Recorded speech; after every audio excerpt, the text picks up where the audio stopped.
Hi, good afternoon, Bhargav. Bhargav, I'm Paul Qualia in Singapore, the Director of APAC Assistance. I've got Bhargav Reddy, Operations Director. Bhargav, would you mind just covering off on the two major issues today in South Asia? Obviously, there's 20 or so issues, but let's cover off on two of those. That's the Pakistan, the anti-government rally in Peshawar, and also the threatened cyber attack or the cyber attack scare in Bangladesh from, I think it was Russian bandits that are a Russian cyber group. Could you cover off on those issues, please? Thank you, Paul. So the opposition parties are at it again in Pakistan. Opposition parties have formed an alliance called Pakistan Democratic Movement, PDM. It's an alliance of 11 different opposition parties. Before this, they couldn't really see eye to eye. Rather, they used to go at each other's throats for nearly decades.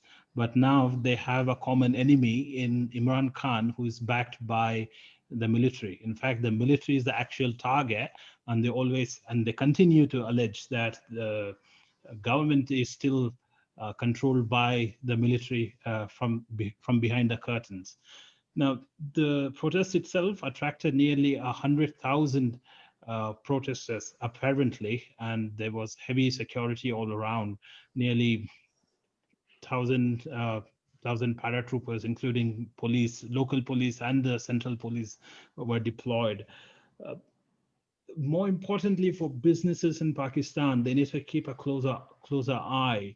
Though the opposition parties have failed to garner the support they had hoped for, the nature of politics in Pakistan can be quite unstable and unpredictable, given how fed up people are with the government as well as the military.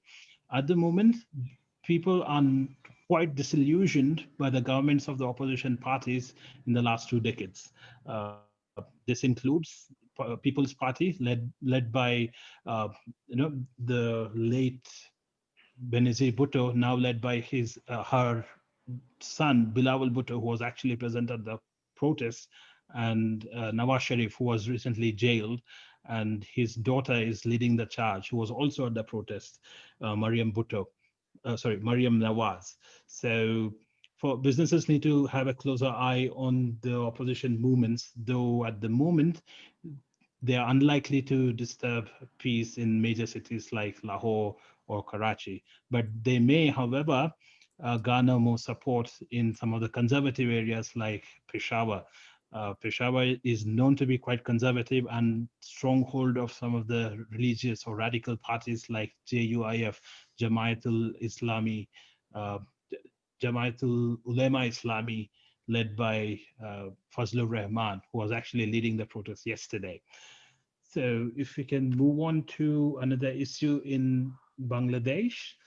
So the government has issued an advisory for all the banks to be on guard, especially after they received a notification about a hacker group from North Korea called Beagle Boys, who were targeting ATMs and SWIFT protocol, which is used to transfer money overseas.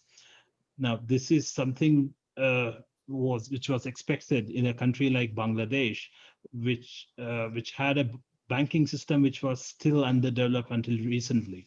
A couple of years ago, I was shocked to hear they did not have net banking facilities en masse, and now they're coming online. All of the services are coming online.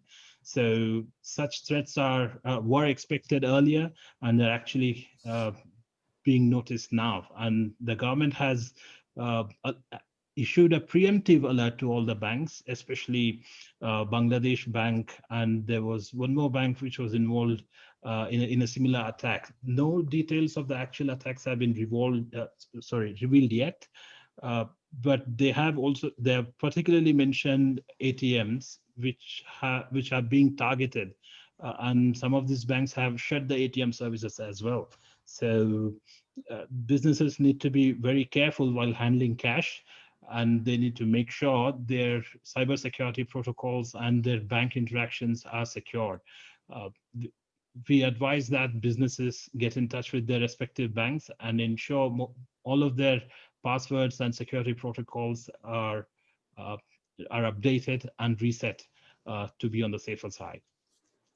Paul, do you have any questions on either of the issues? No, it's very good, Bhargav. I think just to note also that it's basically led to the shutdown of the ATM system in Bangladesh, in Dhaka, of course.